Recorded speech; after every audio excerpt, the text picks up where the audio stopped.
आज की क्लास में हम कक्षा 9 की एनसीईआरटी की राज्य व्यवस्था के संस्थाओं और कामकाज के विषय में अध्ययन करेंगे। संस्थाओं का कामकाज। लोकतंत्र का मतलब लोगों द्वारा अपने शासकों का चुनाव करना भर नहीं है। लोकतांत्रिक व्यवस्था के शासकों को भी कुछ कायदे कानूनों को मानना होता है। उन्हें भी संस्थाओं के साथ और संस्थाओं के भीतर ही रहकर काम करना होता है। यह अध्याय लोकतंत्र में संस्थाओं के कामकाज से संबंधित है। हम इसमें समझने का प्रयास करेंगे कि हमारे देश में किस तरह महत्वपूर्ण फैसले करके उन्हें लागू किया जाता है। हम यह भी देखेंगे कि इन फैसलों से संबंधित विवादों को किस तरह सुलझाया जाता है। इस अध्याय में हम इन फैसलों में महत्वपूर्ण भूमिका निभाने वाली 3 संस्थाओं विधायिका, कार्यपालिका और न्यायपालिका पर ध्यान केंद्रित करेंगे। आप पहले की कक्षाओं में इन संस्थाओं के बारे में कुछ जानकारी हासिल कर चुके होंगे। हम यहाँ उनका संक्षेप में वर्णन करके कुछ और महत्वपूर्ण सवालों पर ध्यान देंगे। हर संस्था के संबंध में हम यह प्रश्न करेंगे कि वह किस तरह के काम करती हैं। एक संस्था दूसरी संस्था से कैसे जुड़ी है, इनके कामों को क्या चीज़ कम या ज़्यादा लोकतांत्रिक बनाती है। इस अध्याय का मुख्य उद्देश्य यह समझना है कि किस तरह ये संस्थाएं मिलकर सरकार का काम करती हैं। कई बार हम इनकी तुलना दूसरी लोकतांत्रिक व्यवस्थाओं की इसी तरह की संस्थाओं से करते हैं। इस अध्याय में हम राष्ट्रीय स्तर की सरकार के कामकाज से उदाहरण देंगे। राष्ट्रीय स्तर पर भारत की सरकार को केंद्र या संघ की सरकार भी कहा जाता है। इस अध्याय को पढ़ते हुए आप अपने प्रदेश की सरकार के कामकाज के उदाहरण पर भी नज़र रख सकते हैं। प्रमुख नीतिगत फैसले कैसे किए जाते हैं। एक सरकारी आदेश। 13 अगस्त 1990 के दिन भारत सरकार ने एक आदेश जारी किया। इसे कार्यालय ज्ञापन कहा गया। सभी सरकारी आदेशों की तरह इस ज्ञापन पर भी एक संख्या थी। यह आदेश उसी संख्या से जाना जाता है। OM नंबर 360/12/31/90 कार्मिक जन शिकायत और पेंशन मंत्रालय के कार्मिक एवं प्रशिक्षण विभाग के एक संयुक्त सचिव ने इस आदेश पर दस्तखत किए थे। यह छोटा सा आदेश मुश्किल से 1 पन्ने का था। अगर आप इसे देखेंगे तो यह एक वैसा ही आम सर्कुलर या नोटिस लगेगा जैसे आपने स्कूल में देखे होंगे। सरकार हर रोज विभिन्न मसलों पर सैकड़ों आदेश जारी करती है, लेकिन यह आदेश बहुत महत्वपूर्ण था और कई सालों तक विवाद का कारण बना रहा। आइए देखें कि यह निर्णय किस तरह लिया गया और इसके बाद क्या हुआ। इस सरकारी आदेश में एक प्रमुख नीतिगत फैसले की घोषणा की गई थी। इसमें कहा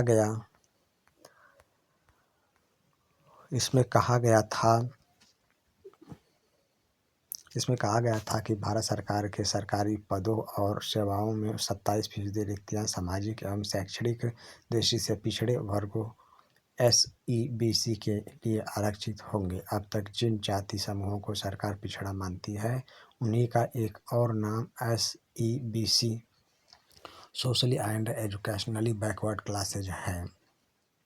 अब तक नौकरी में आरक्षण का लाभ केवल अनुसूचित जाति और जनजातियों को ही मिल रहा था।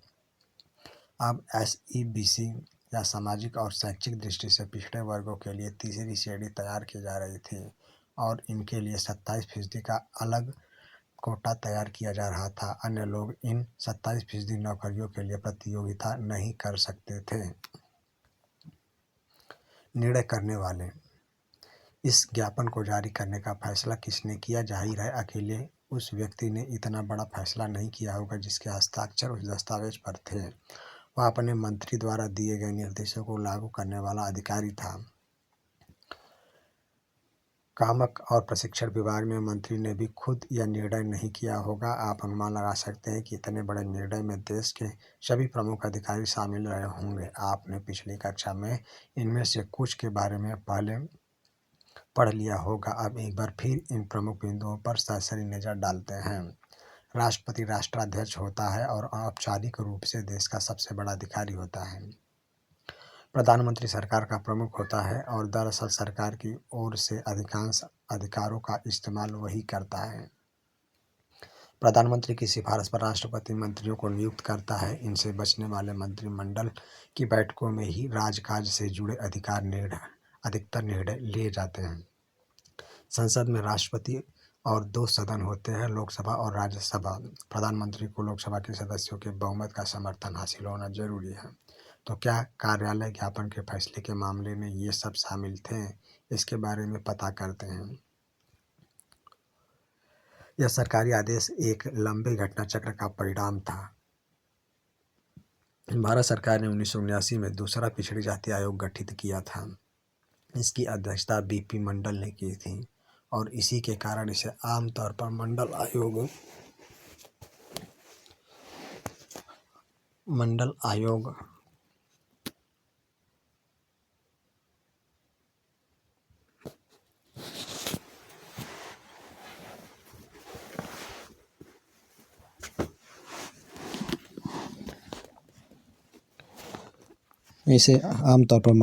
कहते हैं। इसे भारत में सामाजिक और शैक्षिक दृष्टि से पिछड़े वर्गों की पहचान के लिए मापदंड तय करने और उनका पिछड़ापन दूर करने के उपाय बताने का जिम्मा सौंपा गया।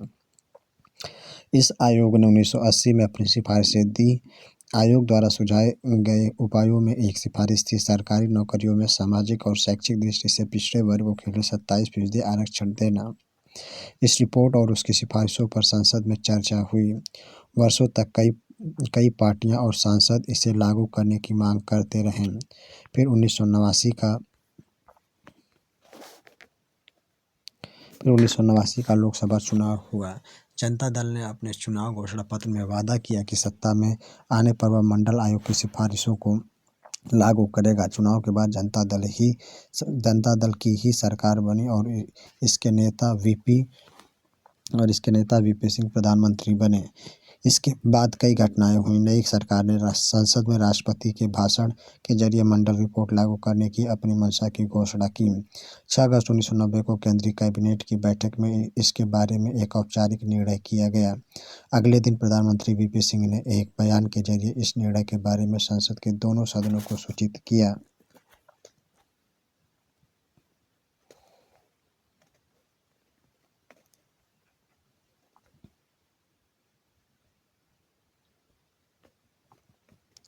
कैबिनेट के फैसले को कार्मिक तथा प्रशिक्षण विभाग को भेज दिया गया। विभाग के वरिष्ठ अधिकारियों ने कैबिनेट के निर्णय के मुताबिक एक आदेश तैयार किया और मंत्री की स्वीकृति केंद्रीय सरकार की तरफ से ली। एक अधिकारी ने उस आदेश पर हस्ताक्षर किए और इस तरह 13 अगस्त 1990 को OM नंबर 360/12/31/90 तैयार हो गया। अगले कुछ महीनों तक यह देश का सबसे ज़्यादा चर्चित मुद्दा बना रहा। सभी अखबार और पत्रिकाओं में इस मुद्दे पर तरह तरह के विचार आए, बहस चली। इसके चलते कई प्रदर्शन और जवाबी प्रदर्शन हुए। इनमें से कुछ हिंसक भी थे। इससे नौकरियों के हजारों अवसर प्रभावित होने वाले थे, इसलिए लोगों की प्रतिक्रिया बहुत तीखी थी। कुछ लोगों का मानना था कि भारत में विभिन्न जातियों के बीच असमानता के कारण ही नौकरियों में आरक्षण जरूरी है। उनका मानना था कि इससे उन लोगों को बराबरी पर आने का मौका मिलेगा जिनको सरकारी नौकरियों में अभी तक उचित प्रतिनिधित्व नहीं मिला है। दूसरे पक्ष के लोगों का मानना था कि इस निर्णय से जो पिछड़े वर्ग के नहीं हैं उनके अवसर छिनेंगे। अधिक योग्यता होने पर भी उनको नौकरियां नहीं मिलेगी। कुछ लोगों का मानना था कि इससे जातिवाद बढ़ेगा, जिससे देश की प्रगति और एकता पर असर होगा। यह निर्णय अच्छा था या नहीं, इस अध्याय में हम इस बारे में बात नहीं करेंगे। हम इस उदाहरण को यहाँ सिर्फ यह समझाने के लिए बता रहे हैं कि देश में प्रमुख निर्णय कैसे लिए जाते हैं और उन्हें कैसे लागू किया जाता है। फिर इस विवाद का निपटारा किसने किया? आप जानते हैं कि सरकारी निर्णय से उठने वाले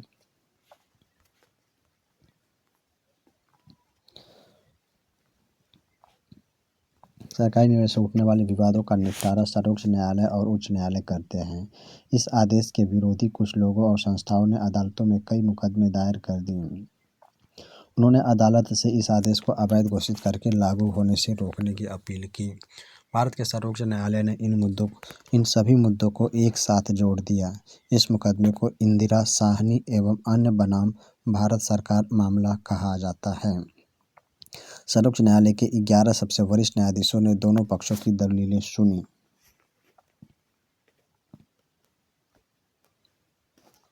उन्होंने 1992 में बहुमत से फैसला किया कि भारत सरकार का यह आदेश अवैध नहीं है, लेकिन सर्वोच्च न्यायालय ने सरकार से उसके मूल आदेश में कुछ संशोधन करने को कहा।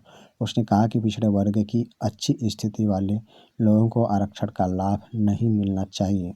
उसी के मुताबिक 8 सितंबर 1993 को कार्मिक एवं प्रशिक्षण मंत्रालय ने एक और आदेश जारी किया। यह विवाद सुलझ गया और तभी से इस नीति पर अमल किया जा रहा है।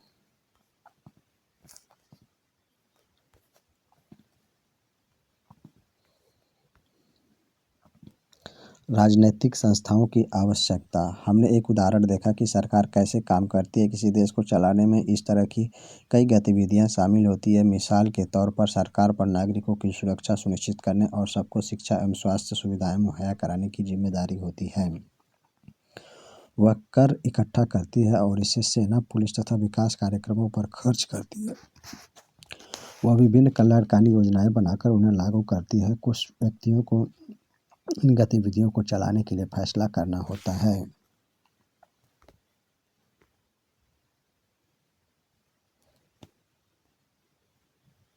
कुछ लोगों को इन्हें लागू कराना होता है। अगर इन फैसलों या फिर लागू करने में कोई विवाद उठता है तो यह तय करने वाला भी कोई होना चाहिए कि क्या सही है और क्या गलत है। सबके लिए यह जानना भी जरूरी है कि कौन किस काम को करने के लिए जिम्मेदार है। यह भी जरूरी है कि भले ही प्रमुख पदों पर बैठे लोग बदल जाएं, लेकिन ये गतिविधियां जारी रहें। लिहाजा सभी आधुनिक लोकतांत्रिक देशों में इन कामों को देखने के लिए विभिन्न व्यवस्थाएं की गई हैं। इस तरह की व्यवस्थाओं को संस्थाएं कहते हैं। कोई भी लोकतंत्र तभी ठीक से काम करता है जब ये संस्थाएं अपने काम को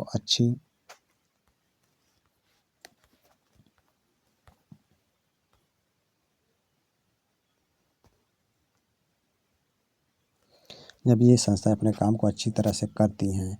किसी भी देश के संविधान में प्रत्येक संस्था के अधिकारों और कार्यों के बारे में बुनियादी नियमों का वर्णन होता है। दिए गए उदाहरण में हमने इस तरह की विभिन्न संस्थाओं को काम करते देखा। प्रधानमंत्री और कैबिनेट ऐसी संस्थाएं हैं जो सभी महत्वपूर्ण नीतिगत फैसले करती हैं। मंत्रियों द्वारा किए गए फैसले को लागू करने के उपायों के लिए एक निकाय के रूप में नौकरशाह जिम्मेदार होते हैं। सर्वोच्च न्यायालय वह संस्था है जहां नागरिक और सरकार के बीच विवाद अंततः सुलझाए जाते हैं। क्या आप इस उदाहरण में दूसरी संस्थाओं के बारे में सोच सकते हैं? उनकी भूमिका क्या है? संस्थाओं के साथ काम करना आसान नहीं है। संस्थाओं के साथ कायदे कानून जुड़े होते हैं, इसलिए नेताओं के हाथ बंध सकते हैं।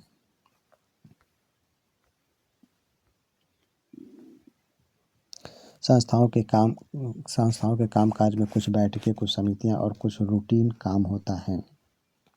कुछ सामान्य रूटीन होता है। इनके कारण अक्सर काम में देरी और परेशानियां होती हैं, इसलिए संस्थाओं के साथ कामकाज में परेशानी महसूस की जा सकती है। ऐसे में कोई सोच सकता है कि एक ही व्यक्ति सारे फैसले ले तो ज़्यादा बेहतर होगा। कायदे कानून और बैठकों की क्या ज़रूरत है? पर यह सोच लोकतंत्र की बुनियादी भावना के अनुकूल नहीं है। संस्थाओं के कामकाज के तरीकों से जो कुछ परेशानियां होती हैं या थोड़ा वक्त लगता है, वह भी कई मायनों में उपयोगी होता है।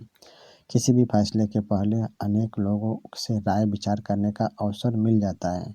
संस्थाओं के कारण एक अच्छा फैसला झटपट करना आसान नहीं होता, लेकिन संस्थाएं बुरा फैसला भी जल्दी ले पाना मुश्किल बना देती है। इसी कारण लोकतांत्रिक सरकारें संस्थाओं पर जोर देती है।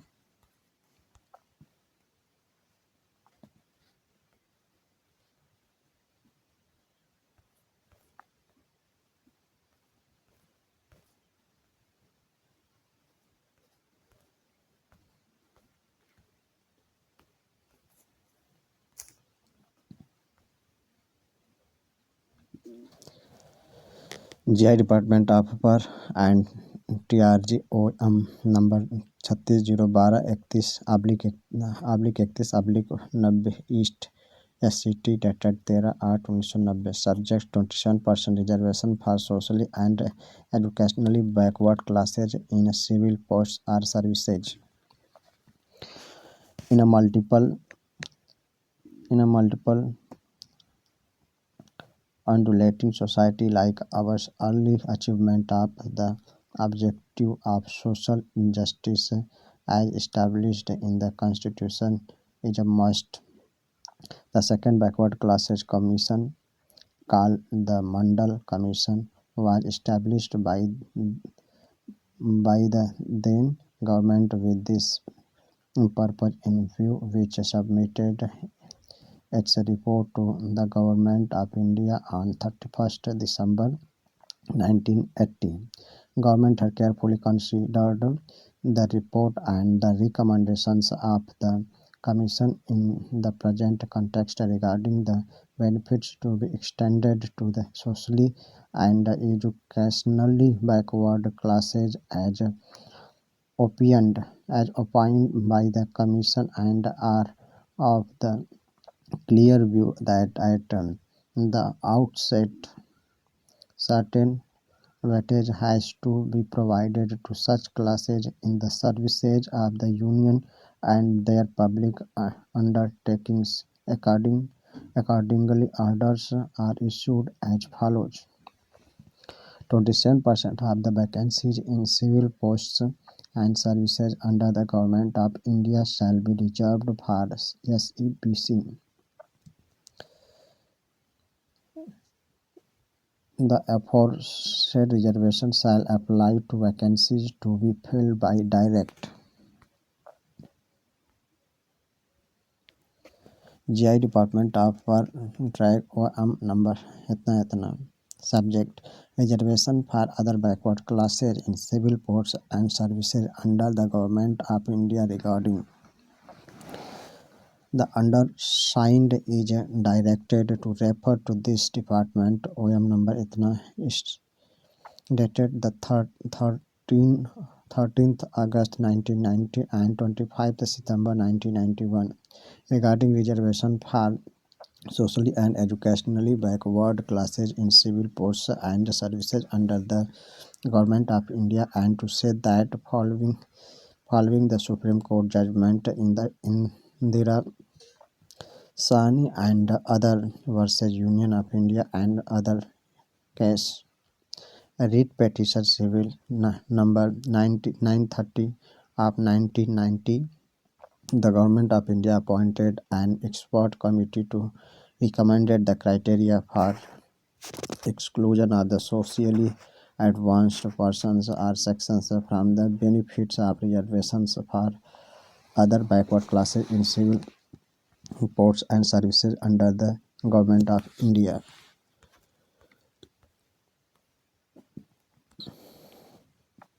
क्या हर सरकारी आदेश एक बड़ा राजनीतिक फैसला होता है? इस सरकारी आदेश में खास बात है। खुद करे खुद सीखे। ऊपर बताई गई बातों के अलावा इन संस्थाओं के बारे में पिछली कक्षाओं की और कौन सी बातें आपको याद है, कक्षा में उस पर चर्चा करें। क्या आप अपनी राज्य सरकार द्वारा लिए गए किसी बड़े फैसले को याद कर सकते हैं? राज्यपाल, मंत्रिमंडल, राज्य विधानसभा और न्यायालय किस तरह इस निर्णय में शामिल थे?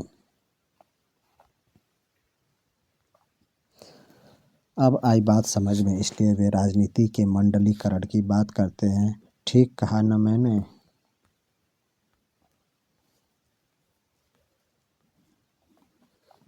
कार्टून भूषण 1990 से 91 में आरक्षण पर बहस का मुद्दा इतना महत्वपूर्ण था कि विज्ञापनकर्ताओं ने अपने उत्पाद को बेचने के लिए इस विषय का उपयोग किया। क्या आप अमूल के इन होर्डिंग में राजनीतिक घटनाओं और बहसों की ओर कोई इशारा ढूंढ सकते हैं? No reservation for this quota, reserve for this outstanding butter classic Amul. Sir, for this Kota,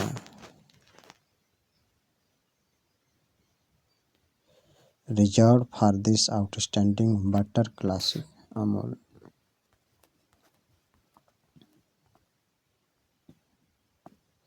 कहाँ पहुँचे, क्या समझे? आरक्षण के मामले में किसने क्या कहा? सर्वोच्च न्यायालय। मंडल आयोग की सिफारिशों को लागू करने की औपचारिक घोषणा की। कैबिनेट आदेश जारी करके घोषणा को लागू किया। राष्ट्रपति 27% आरक्षण देने का फैसला किया। सरकारी अधिकारी आरक्षण को वैध करार दिया।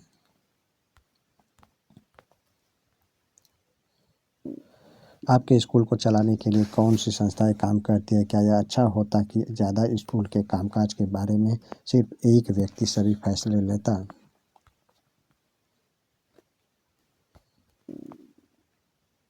इरफान खान।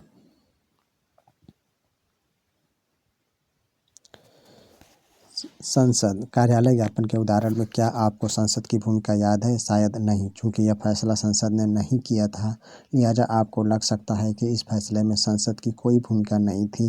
लेकिन पहले हम कुछ घटनाओं पर नज़र डालकर देखते हैं कि क्या उनमें संसद का कहीं कोई जिक्र था। हम उन्हें निम्नलिखित वाक्यों को पूरा करके याद करने की कोशिश करते हैं। मंडल आयोग की रिपोर्ट पर चर्चा हुई थी। भारत के राष्ट्रपति ने इसका जिक्र किया था। प्रधानमंत्री ने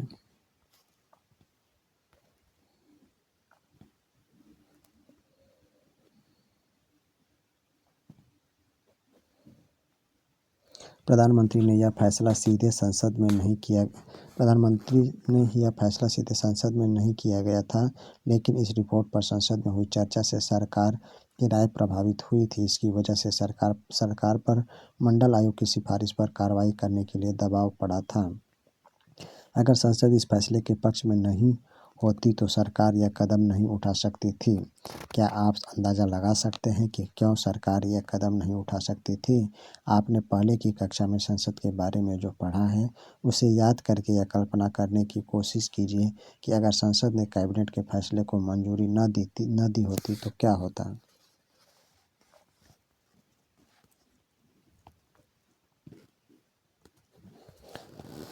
हर लोकतंत्र में निर्वाचित जनप्रतिनिधियों की सभा जनता की ओर से सर्वोच्च राजनीतिक अधिकार का प्रयोग करती है। भारत में निर्वाचित प्रतिनिधियों की राष्ट्रीय सभा को संसद कहा जाता है। राज्य स्तर पर इसे विधानसभा कहते हैं। अलग अलग देशों में इनके नाम अलग अलग हो सकते हैं, पर हर लोकतंत्र में निर्वाचित प्रतिनिधियों की सभा होती है। यह जनता की ओर से कई तरह से राजनीतिक अधिकार का प्रयोग करती है। किसी भी देश में कानून बनाने का सबसे बड़ा अधिकार संसद को होता है। कानून बनाने या विधि निर्माण का यह काम इतना महत्वपूर्ण होता है कि इन सभाओं को विधायिका कहते हैं। दुनिया भर की संसदें नए कानून बना सकती है, मौजूदा कानूनों में संशोधन कर सकती है या मौजूदा कानून को खत्म कर उसकी जगह नए कानून बना सकती है।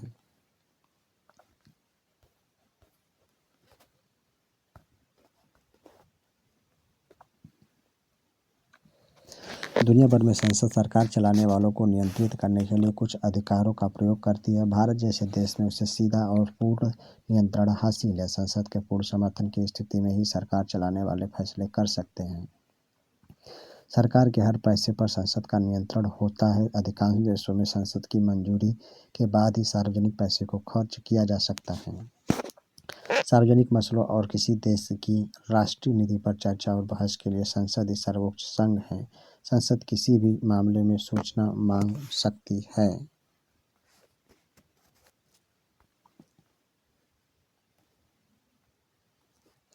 संसद के दो सदन। चूंकि आधुनिक लोकतंत्रों में संसद बड़ी महत्वपूर्ण भूमिका निभाती है, लिहाजा अधिकांश बड़े देशों ने संसद की भूमिका और अधिकारों को दो हिस्सों में बांट दिया है। इन्हें चैम्बर या सदन कहते हैं। पहले सदन के सदस्य आमतौर से सीधे जनता द्वारा चुने जाते हैं और जनता की ओर से असली अधिकारों का प्रयोग करते हैं। दूसरे सदन के सदस्य अमूमन परोक्ष रूप से चुने जाते हैं और कुछ विशेष काम करते हैं। दूसरे सदन का सामान्य काम विभिन्न राज्य, क्षेत्र और संघीय इकाइयों के हितों की निगरानी करना होता है। हमारे देश में संसद के दो सदन हैं। दोनों सदनों में एक को राज्यसभा काउंसिल ऑफ स्टेट्स और दूसरे को लोकसभा हाउस ऑफ पीपल के नाम से जाना जाता है। भारत का राष्ट्रपति संसद का हिस्सा होता है, हालांकि वह दोनों में से किसी भी सदन का सदस्य नहीं होता। इसलिए संसद के फैसले राष्ट्रपति की मंजूरी के बाद ही लागू होते हैं।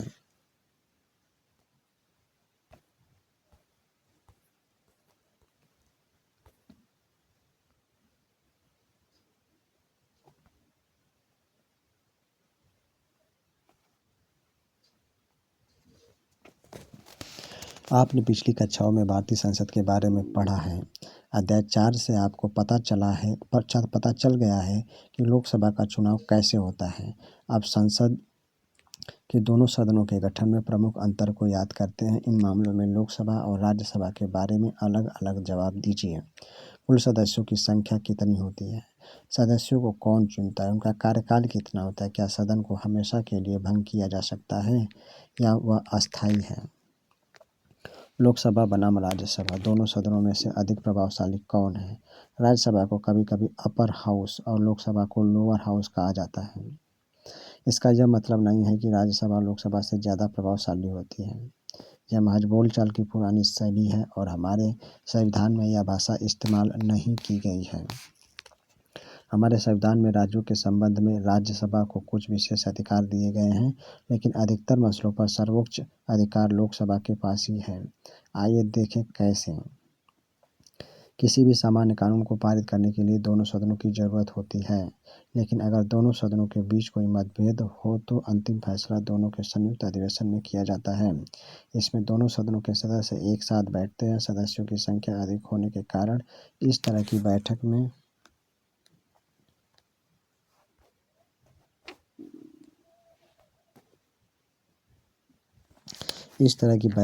में लोकसभा के विचार को प्राथमिकता मिलने की संभावना रहती है। लोकसभा पैसे के मामलों में अधिक अधिकारों का प्रयोग करती है। लोकसभा में सरकार का बजट या पैसे से संबंधित कोई कानून पारित हो जाए तो राज्यसभा उसे खारिज नहीं कर सकती। राज्यसभा उसे पारित करने में केवल 14 दिनों की देरी कर सकती है या उसमें संशोधन के सुझाव दे सकती है। यह लोकसभा का अधिकार है कि वह उन सुझावों को माने या न माने। सबसे बड़ी बात तो यह है कि लोकसभा मंत्रिपरिषद को नियंत्रित करती है। सिर्फ वही व्यक्ति प्रधानमंत्री बन सकता है जिसे लोकसभा में बहुमत हासिल हो। अगर आधे से अधिक लोकसभा सदस्य यह कह दें कि उन्हें मंत्रिपरिषद पर विश्वास नहीं है तो प्रधानमंत्री समेत सभी मंत्रियों को पद छोड़ना होगा। राज्यसभा को यह अधिकार हासिल नहीं है।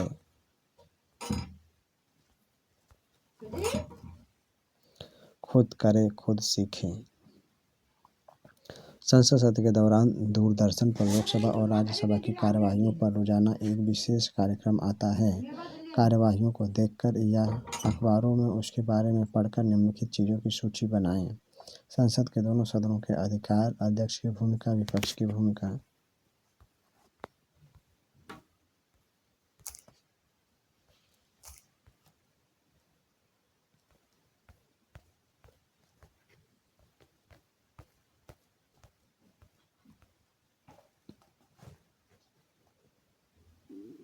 इरफान खान।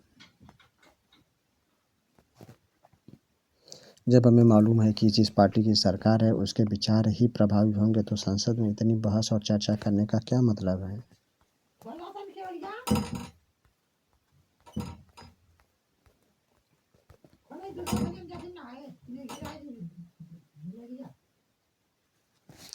लोकसभा में एक दिन।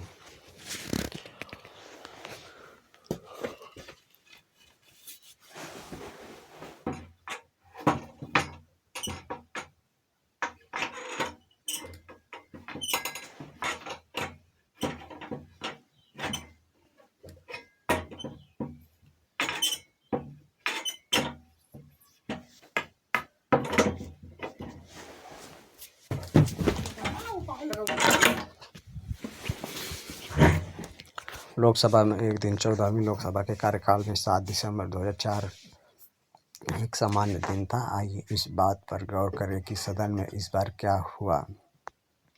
इस दिन की कार्रवाई के आधार पर संसद की भूमिका और अधिकारों की पहचान करें। आप अपनी कक्षा में इस दिन की कार्रवाई का अभिनय कर सकते हैं। 11 विभिन्न मंत्रियों ने सदस्यों द्वारा पूछे गए करीब 250 प्रश्नों के लिखित जवाब दिए। इन प्रश्नों में शामिल थे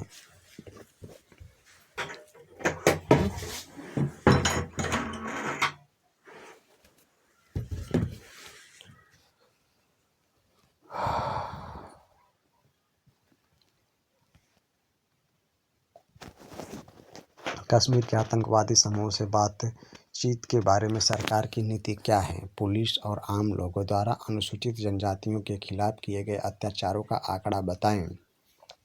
बड़ी कंपनियों द्वारा दवाएं अत्यधिक महंगी किए जाने के बारे में सरकार क्या कर रही है? 12.00 ढेर सारे सरकारी दस्तावेज चर्चा के लिए पेश किए गए। इन दस्तावेजों में शामिल थे भारत तिब्बत सीमा पुलिस बल में नियुक्ति के नियम, Indian institute of technology Kharagpur की वार्षिक रिपोर्ट, राष्ट्रीय इस्पात निगम लिमिटेड विशाखापत्तनम की रिपोर्ट और लेखा जोखा, 12.02 पूर्वोत्तर क्षेत्र के विकास मंत्री ने पूर्वोत्तर परिषद की पुनर्जीवित करने के बारे में बयान दिया। रेल राज्य मंत्री ने एक वक्तव्य देकर बताया कि स्वीकृत रेल बजट के अतिरिक्त रेलवे को और अनुदान की जरूरत है।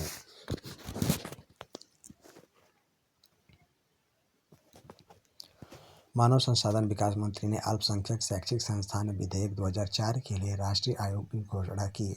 उन्होंने यह भी स्पष्ट किया कि इसके लिए सरकार को अध्यादेश क्यों लाना पड़ा। 12.14 कई 12-14 पर कई सदस्यों ने कुछ मुद्दों को उठाया जिनमें शामिल थे तहलका मामले में कुछ नेताओं के खिलाफ मामले दर्ज करने में केंद्रीय अन्वेषण ब्यूरो (सीबीआई) का प्रतिरोधात्मक रवैया, संविधान में एक आधिकारिक भाषा के रूप में राजस्थानी को शामिल करने की जरूरत, आंध्र प्रदेश के किसानों और कृषि मजदूरों की बीमा नीतियों के नवीकरण की आवश्यकता। 226 पर सरकार द्वारा प्रस्तावित 2 विधेयकों पर विचार करके उन्हें पारित किया गया। ये विधेयक थे प्रतिभूति कानून संशोधन विधेयक, प्रतिभूति ब्याज और ऋण वसूली कानून का प्रत्यावर्तन संशोधन विधेयक। 4 बजे के टाइम पे आखिर में सरकार की विदेश नीति और इराक की स्थिति के संदर्भ में स्वतंत्र विदेश नीति जारी रखने की जरूरत पर लंबी चर्चा हुई। 7 सत्र पर चर्चा समाप्त हुई। सदन अगले दिन तक के लिए स्थगित हुआ।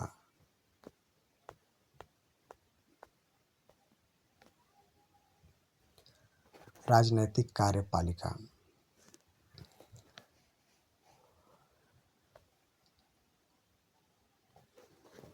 क्या आपको उस सरकारी आदेश की कहानी याद है जिससे हमने इस अध्याय की शुरुआत की थी? हमने पाया कि जिस व्यक्ति ने इस दस्तावेज पर हस्ताक्षर किए थे उसने यह फैसला नहीं किया था। वह केवल एक नीतिगत फैसले को लागू कर रहा था जिसे किसी और ने किया था। हमने यह फैसला करने में प्रधानमंत्री की भूमिका देखी थी, लेकिन हम यह भी जानते हैं कि अगर उन्हें लोकसभा का समर्थन नहीं होता तो वे यह फैसला नहीं कर सकते थे। इस अर्थ में वे सिर्फ संसद की मर्जी को लागू कर रहे थे। इसी तरह किसी भी सरकार के विभिन्न स्तरों पर हमें ऐसे अधिकारी मिलते हैं जो रोज़मर्रा के फैसले करते हैं, लेकिन यह नहीं कहा जा सकता कि वे जनता के द्वारा दिए गए सबसे बड़े अधिकारों का इस रूप में इस्तेमाल कर रहे हैं। इन सभी अधिकारियों को सामूहिक रूप से कार्यपालिका के रूप में जाना जाता है। सरकार की नीतियों को कार्य रूप देने के कारण इन्हें कार्यपालिका कहा जाता है। इस तरह जब हम सरकार के बारे में बात करते हैं तो हमारा तात्पर्य आम तौर पर कार्यपालिका से ही होता है। राजनैतिक और अस्थायी कार्यपालिका। किसी लोकतांत्रिक देश में कार्यपालिका के 2 हिस्से होते हैं। जनता द्वारा खास अवधि तक के लिए निर्वाचित लोगों को राजनीतिक कार्यपालिका कहते हैं। ये राजनीतिक व्यक्ति होते हैं जो बड़े फैसले करते हैं। दूसरी ओर जिन्हें लंबे समय के लिए नियुक्त किया जाता है उन्हें अस्थायी कार्यपालिका या प्रशासनिक सेवक कहते हैं। लोक सेवाओं में काम करने वाले लोगों को सिविल सर्वेंट या नौकरशाह कहते हैं। वे सत्ताधारी पार्टी के बदलने के बावजूद अपने मदों पर बने रहते हैं।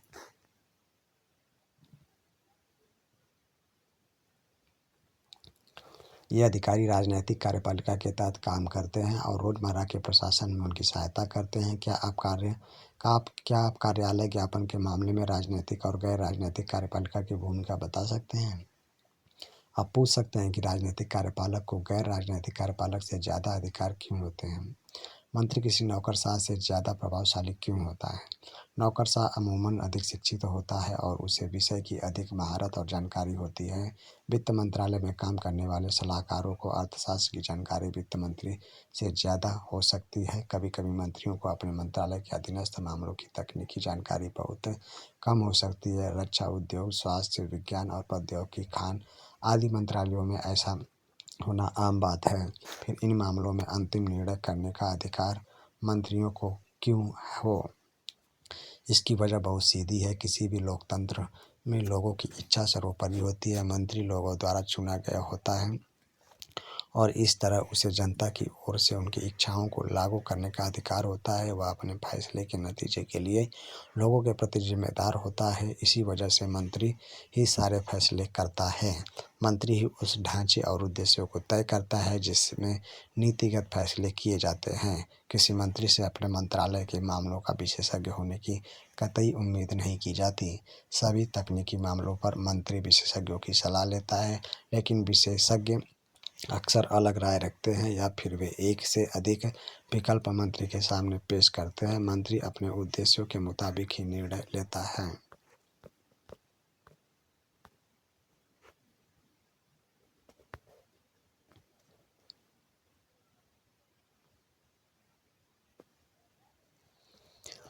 दरअसल ऐसा हर बड़े संगठन में होता है। जो पूरे मामलों को भली भांति समझते हैं वे ही सबसे महत्वपूर्ण फैसले करते हैं। विशेषज्ञ नहीं करते। विशेषज्ञ रास्ता बता सकते हैं, लेकिन व्यापक नजरिया रखने वाला व्यक्ति ही मंजिल के बारे में फैसला करता है। लोकतंत्र में निर्वाचित मंत्री इसी व्यापक नजरिए वाले व्यक्ति की भूमिका निभाते हैं। प्रधानमंत्री और मंत्रिपरिषद। इस देश में प्रधानमंत्री सबसे महत्वपूर्ण राजनीतिक संस्था है। फिर भी प्रधानमंत्री के लिए कोई प्रत्यक्ष चुनाव नहीं होता। राष्ट्रपति प्रधानमंत्री को नियुक्त करते हैं, लेकिन राष्ट्रपति अपनी मर्जी से किसी को प्रधानमंत्री नियुक्त नहीं कर सकते। राष्ट्रपति लोकसभा में बहुमत वाली पार्टी या पार्टियों के गठबंधन के नेता को ही प्रधानमंत्री नियुक्त करता है। अगर किसी एक पार्टी या गठबंधन को बहुमत हासिल नहीं होता तो राष्ट्रपति उसी व्यक्ति को प्रधानमंत्री के रूप में नियुक्त करता है जिसे सदन में बहुमत हासिल होने की संभावना होती है। प्रधानमंत्री का कार्यकाल तय नहीं होता। वह तब तक अपने पद पर रह सकता है जब तक वह पार्टी या गठबंधन का नेता होता है।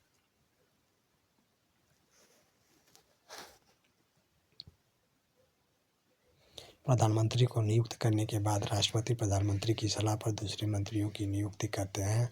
मंत्री अमूमन उसी पार्टी या गठबंधन के होते हैं जिसे लोकसभा में बहुमत हासिल हो। प्रधानमंत्री मंत्रियों के चयन के लिए स्वतंत्र होता है, बशर्ते वे संसद के सदस्य हों। कभी कभी ऐसे व्यक्ति को भी मंत्री बनाया जा सकता है जो संसद का सदस्य नहीं हो, लेकिन उस व्यक्ति का मंत्री बनने के 6 महीने के भीतर संसद के दोनों सदनों में से किसी एक का सदस्य चुना जाना जरूरी है।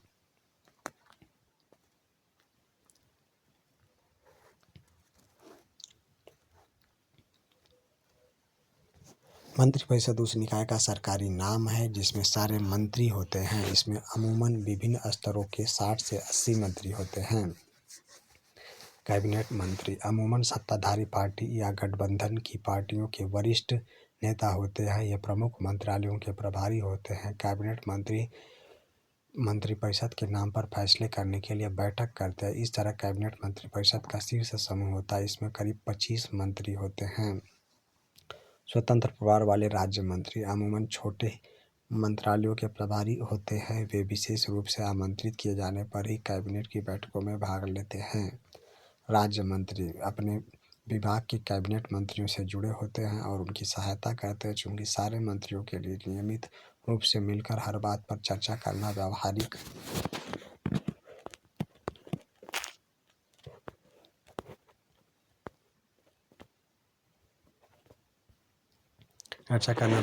नहीं है, लिहाजा फैसले कैबिनेट बैठकों में ही किए जाते हैं। इसी वजह से अधिकांश देशों में संसदीय लोकतंत्र को सरकार का कैबिनेट रूप कहा जाता है। कैबिनेट टीम के रूप में काम करती है। मंत्रियों की राय और विचार अलग हो सकते हैं, लेकिन सबको कैबिनेट के फैसले की जिम्मेदारी लेनी होती है। भले ही कोई फैसला किसी दूसरे मंत्रालय या विभाग का हो, लेकिन कोई भी मंत्री सरकार के फैसले की खुलेआम आलोचना नहीं कर सकता। हर मंत्रालय में सचिव होते हैं जो नौकरशाह होते हैं। ये सचिव फैसला करने के लिए मंत्री को जरूरी सूचना मुहैया कराते हैं। टीम के रूप में कैबिनेट की मदद कैबिनेट सचिवालय करता है। उसमें कई वरिष्ठ नौकरशाह शामिल होते हैं जो विभिन्न मंत्रालयों के बीच समन्वय स्थापित करने की कोशिश करते हैं। प्रधानमंत्री के अधिकार। संविधान में प्रधानमंत्री या मंत्रियों के अधिकारों या एक दूसरे से उनके संबंध के बारे में बहुत कुछ नहीं कहा गया है, लेकिन सरकार के प्रमुख के नाते प्रधानमंत्री के व्यापक अधिकार होते हैं। वह कैबिनेट की बैठकों की अध्यक्षता करता है। वह विभिन्न विभागों के कार्य का समन्वय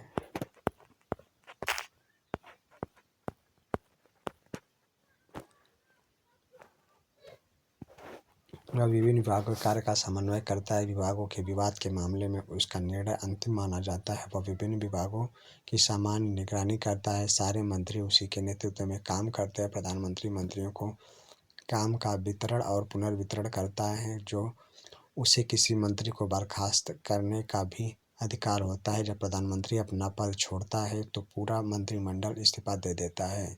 इस तरह अगर भारत में कैबिनेट सबसे अधिक प्रभावशाली संस्था है तो कैबिनेट के भीतर सबसे प्रभावशाली व्यक्ति प्रधानमंत्री होता है। दुनिया के सभी संसदीय लोकतंत्रों में प्रधानमंत्री के अधिकार हाल के दशकों में इतने बढ़ गए हैं कि संसदीय लोकतंत्र को कभी कभी सरकार का प्रधानमंत्री रूप कहा जाने लगा है। राजनीति में राजनीतिक दलों या पार्टियों की भूमिका बढ़ने के साथ ही प्रधानमंत्री पार्टी के जरिए कैबिनेट और संसद को नियंत्रित करने लगा है। मीडिया राजनीति और चुनाव को पार्टियों के वरिष्ठ नेताओं के बीच प्रतिस्पर्धा के रूप में पेश करके इस रुझान में अपना योगदान करती है। भारत में भी अब हमने प्रधानमंत्री के पास ही सारे अधिकार सीमित करने की प्रवृत्ति देखी है। भारत के पहले प्रधानमंत्री जवाहरलाल नेहरू ने ढेर सारे अधिकारों का इस्तेमाल किया क्योंकि उनका जनता पर बहुत अधिक प्रभाव था। इंदिरा गांधी भी कैबिनेट के अपने सहयोगियों की तुलना में बहुत ज़्यादा प्रभावशाली थी। जाहिर है कि किसी प्रधानमंत्री का अधिकार उस पद पर बैठे व्यक्ति के व्यक्तित्व पर भी निर्भर करता है। लेकिन हाल के वर्षों में भारत में गठबंधन की राजनीति के उभार से प्रधानमंत्री के अधिकार कुछ हद तक सीमित हुए हैं। गठबंधन सरकार का प्रधानमंत्री अपनी मर्जी से फैसले नहीं कर सकता। उसे अपनी पार्टी के भीतर विभिन्न समूहों और गुटों के साथ गठबंधन के साझेदारों की राय भी माननी होती है। इसके अलावा उसे गठबंधन के साझेदारों और दूसरी पार्टियों के विचारों और स्थितियों को भी देखना होता है। आखिर उन्हीं के समर्थन के आधार पर सरकार टिकी होती है। राष्ट्रपति एक ओर जहां प्रधानमंत्री सरकार का प्रमुख होता है, वहीं राष्ट्रपति राष्ट्राध्यक्ष होता है। हमारी राजनीतिक व्यवस्था में राष्ट्राध्यक्ष केवल नाम के अधिकारों का प्रयोग करता है। भारत का राष्ट्रपति ब्रिटेन की महारानी की तरह होता है, जिसका काम आलंकारिक अधिक होता है। राष्ट्रपति देश की सभी राजनीतिक संस्थाओं के काम की निगरानी करता है ताकि वे राज्य के उद्देश्यों को हासिल करने के लिए मिलजुल कर काम करें। राष्ट्रपति का चयन जनता द्वारा प्रत्यक्ष रूप से नहीं किया जाता। संसद सदस्य और राज्य की विधानसभाओं के सदस्य उसे चुनते हैं। राष्ट्रपति पद के प्रत्याशी को चुनाव जीतने के लिए बहुमत हासिल करना होता है। इससे यह तय हो जाता है कि राष्ट्रपति पूरे राष्ट्र का प्रतिनिधित्व करता है, लेकिन राष्ट्रपति उस तरह से प्रत्यक्ष जनादेश का दावा नहीं कर सकता जिस तरह से प्रधानमंत्री। इससे यह तय हो जाता है कि राष्ट्रपति करने मात्र के लिए कार्यपालक की भूमिका निभाता है। राष्ट्रपति के अधिकारों के मामले में भी यही बात लागू होती है। अगर आप संविधान को सरसरी तौर पर पढ़ें तो आप सोचेंगे कि ऐसा कुछ नहीं है जो राष्ट्रपति न कर सके। सारी सरकारी गतिविधियां राष्ट्रपति के नाम पर ही होती हैं। सारे कानून और सरकार के प्रमुख नीतिगत फैसले उसी के नाम से जारी होते हैं। सभी प्रमुख नियुक्तियां राष्ट्रपति के नाम पर ही होती हैं। वह भारत के मुख्य न्यायाधीश,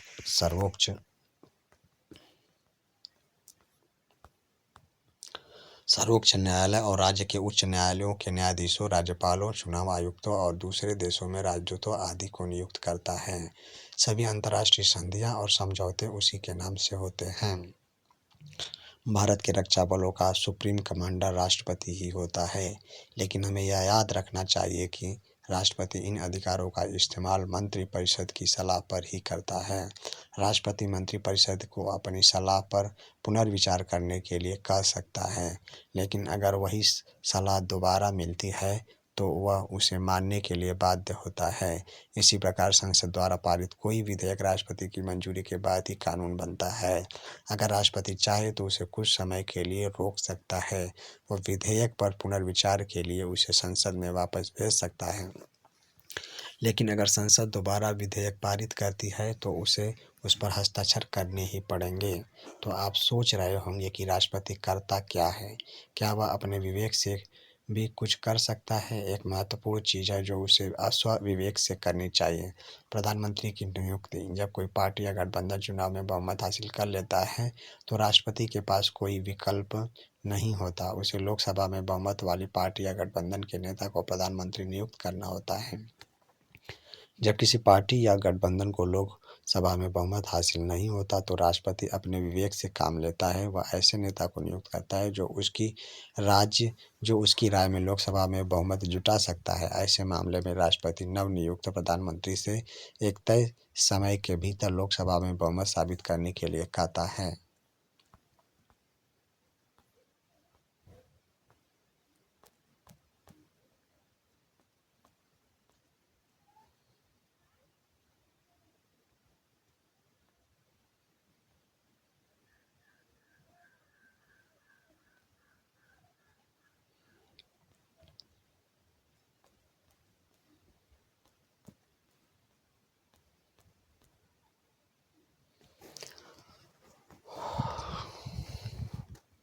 एडिशन एंड सब्सट्रैक्शन।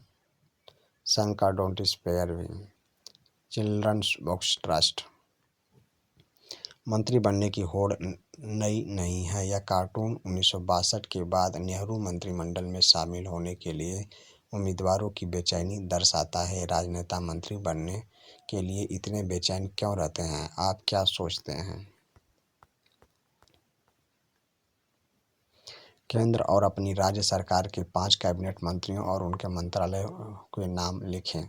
अपने शहर के नगर निगम पालिका या पालिका प्रमुख या अपने जिले के जिला परिषद के अध्यक्ष से मिलें और उनसे पूछें कि वे अपने शहर या जिले का प्रशासन किस तरह चलाते हैं।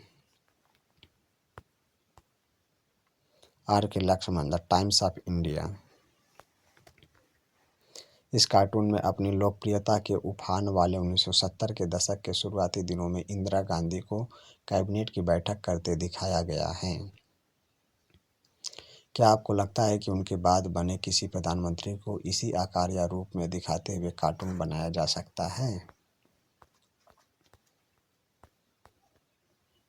प्रधानमंत्री और राष्ट्रपति के लिए हमेशा पुल्लिंग का इस्तेमाल क्यों होता है?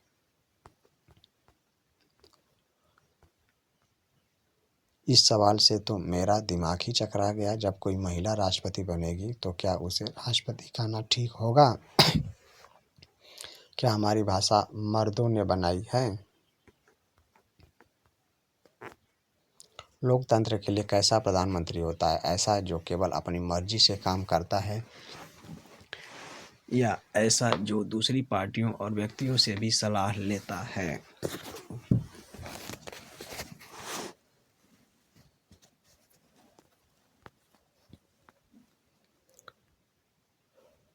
राष्ट्रपति प्रणाली। दुनिया में हर जगह राष्ट्रपति भारत की तरह औपचारिक शासनाध्यक्ष नहीं होता। दुनिया के अनेक देशों में राष्ट्रपति राष्ट्राध्यक्ष भी होता है और सरकार का मुखिया भी। अमेरिकी राष्ट्रपति इस तरह के राष्ट्रपति का जाना माना उदाहरण है। उसका चुनाव लोग प्रत्यक्ष वोट से करते हैं। वही अपने मंत्रियों का चुनाव और नियुक्ति करता है। कानून बनाने का काम अभी भी विधायिका, अमेरिका में उसे कांग्रेस कहा जाता है, करती है, पर राष्ट्रपति किसी भी कानून को वीटो के अधिकार से रोक सकता है। सबसे बड़ी बात यह है कि राष्ट्रपति बनने के लिए उसे कांग्रेस के बहुमत के समर्थन की जरूरत नहीं होती और न ही वह उसके प्रति उत्तरदायी है। उसका 4 साल का तय कार्यकाल है और अपनी पार्टी का कांग्रेस में बहुमत न होने पर भी वह आराम से अपना कार्यकाल पूरा करता है। अमेरिकी मॉडल को लातीनी अमेरिका के अनेक देशों और सोवियत संघ का हिस्सा रहे कई देशों में अपनाया गया है। चूंकि सरकार के इस स्वरूप में राष्ट्रपति की भूमिका केंद्रीय होती है, इसलिए इसे राष्ट्रपति प्रणाली कहा जाता है। ब्रिटेन के मॉडल को मानने वाले भारत जैसे देशों में संसद ही सर्वोच्च होती है, इसलिए हमारी प्रणाली को शासन की संसदीय प्रणाली कहा जाता है। इलियम्मा अन्नाकुट्टी और मेरी माल राष्ट्रपति के विषय वाले हिस्से को पढ़ती हैं। ये तीनों एक एक सवाल का जवाब जानना चाहती हैं। क्या आप उन्हें उनके सवालों के जवाब दे सकते हैं? इल्लियम्मा: अगर राष्ट्रपति और प्रधानमंत्री किसी नीति पर असहमत हों तो क्या होगा? क्या प्रधानमंत्री का विचार हमेशा प्रभावी होगा? अन्नाकुट्टी: मुझे यह बेतुका लगता है कि सशस्त्र बलों का सुप्रीम कमांडर राष्ट्रपति हो। वह तो एक भारी बंदूक भी नहीं उठा सकता, उसे कमांडर बनाने में क्या तुक है? मेरी माल: मेरा सवाल यह है कि अगर असली अधिकार प्रधानमंत्री के पास ही है तो राष्ट्रपति की जरूरत ही क्या है?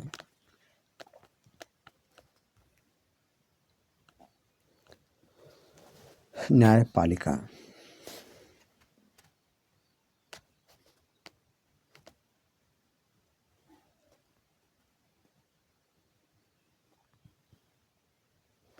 इस बार भी हम सरकारी आदेश की उसी कहानी पर लौटते हैं जिससे हमने शुरुआत की थी। इस बार हम कहानी को याद नहीं करेंगे, बस यह कल्पना करेंगे कि यह कहानी कितनी अलग हो सकती थी। याद कीजिए, इस कहानी का उस समय संतोषजनक अंत हो गया जब सर्वोच्च न्यायालय ने फैसला सुनाया। इसे हर किसी ने स्वीकार कर लिया। कल्पना कीजिए कि निम्नलिखित परिस्थितियों में क्या होता। देश में सर्वोच्च न्यायालय जैसा कुछ नहीं होता। सर्वोच्च न्यायालय तो होता, पर उसके पास सरकार की कार्रवाइयों को आंकने का अधिकार नहीं होता।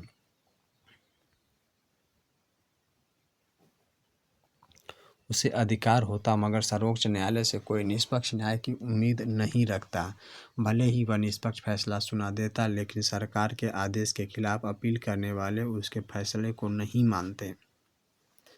इसी वजह से लोकतंत्रों के लिए स्वतंत्र और प्रभावशाली न्यायपालिका को जरूरी माना जाता है। देश के विभिन्न स्तरों पर मौजूद अदालतों को सामूहिक रूप से न्यायपालिका कहा जाता है।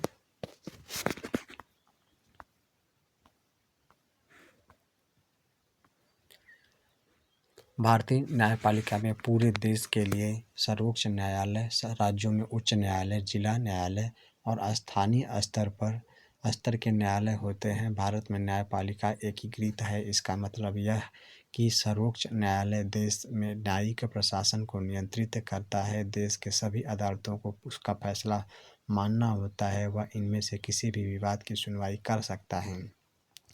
देश के नागरिकों के बीच, नागरिकों और सरकार के बीच, दो या उससे अधिक राज्य सरकारों के बीच और केंद्र और राज्य सरकारों के बीच। यह फौजदारी और दीवानी मामले में अपील के लिए सर्वोच्च संस्था है।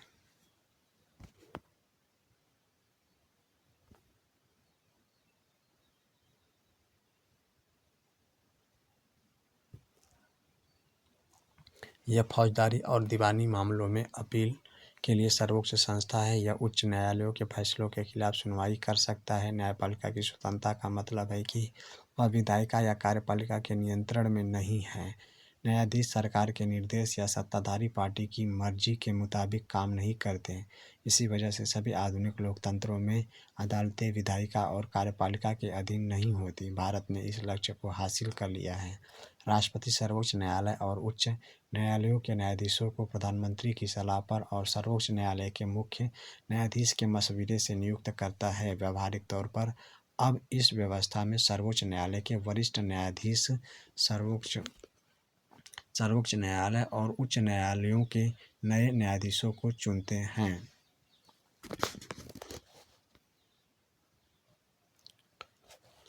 इसमें राजनैतिक कार्यपालिका की दखल की गुंजाइश बेहद कम है। सर्वोच्च न्यायालय के सबसे वरिष्ठ न्यायाधीश को ही अमूमन मुख्य न्यायाधीश नियुक्त किया जाता है। एक बार किसी व्यक्ति को सर्वोच्च न्यायालय या उच्च न्यायालय का न्यायाधीश नियुक्त करने के बाद उसे उसके पद से हटाना लगभग असंभव हो जाता है। उसे हटाना भारत के राष्ट्रपति को हटाने जितना ही मुश्किल है। किसी भी न्यायाधीश को संसद के तीनों सदनों में अलग अलग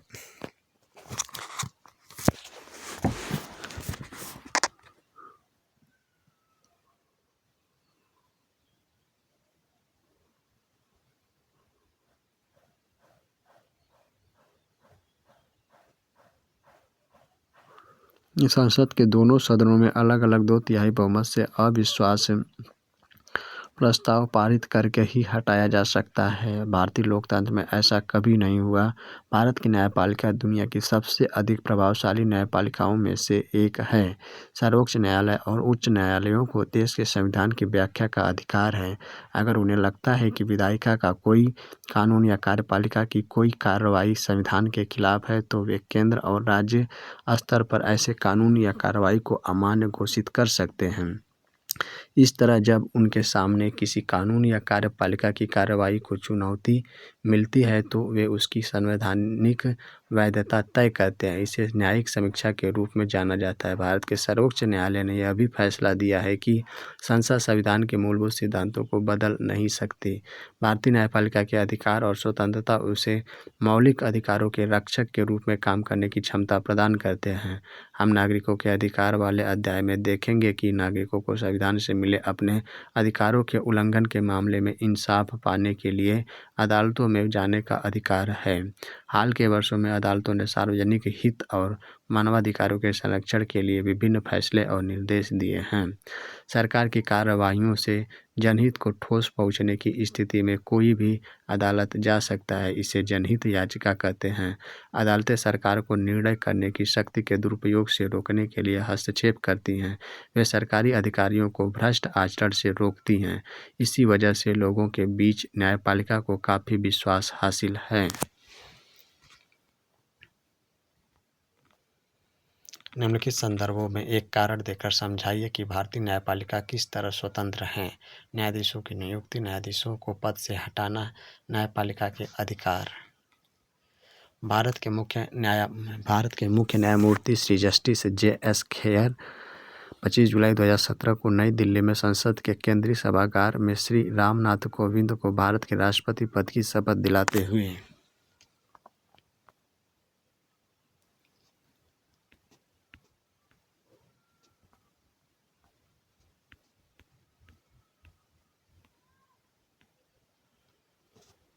खुद सीखे। उच्च न्यायालय व सर्वोच्च न्यायालय के किसी बड़े फैसले से जुड़ी खबरों पर गौर करें। मूल फैसला क्या था? क्या अदालत ने उसमें बदलाव कर दिया? इसका कारण क्या दिया गया? Wanted Supreme Court Justice, no experience necessary please. Top tier court 6 likable, little known entity. Some light typing required, must be able to say things like the president is the most brilliant person I have ever met with a straight face. All outsiders need not apply.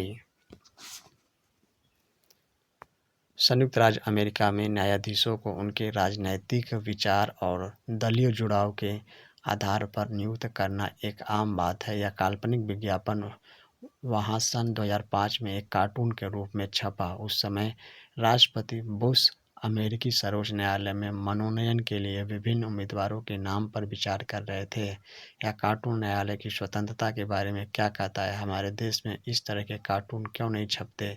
क्या यह हमारी न्यायपालिका की स्वतंत्रता को दर्शाता है? इस काल्पनिक विज्ञापन में लिखा है, आवश्यकता है सर्वोच्च न्यायालय के न्यायाधीश की, कोई पूर्व अनुभव जरूरी नहीं, कुछ टाइपिंग आना आवश्यक है, वह बिना हिचकिचाए ऐसी बातें कह सके। मैं अभी तक जितने लोगों से मिला हूं उनमें राष्ट्रपति जॉर्ज बुश सबसे अधिक प्रतिभाशाली हैं। कोई भी बाहरी व्यक्ति आवेदन न करे।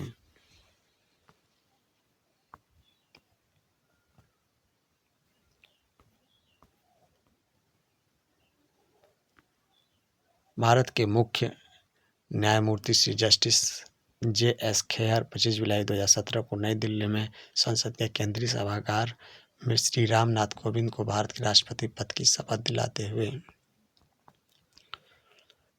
गठबंधन सरकार। विधायिका में किसी एक पार्टी को बहुमत हासिल न होने की सूरत में दो या उससे अधिक राजनीतिक पार्टियों के गठबंधन से बनी सरकार।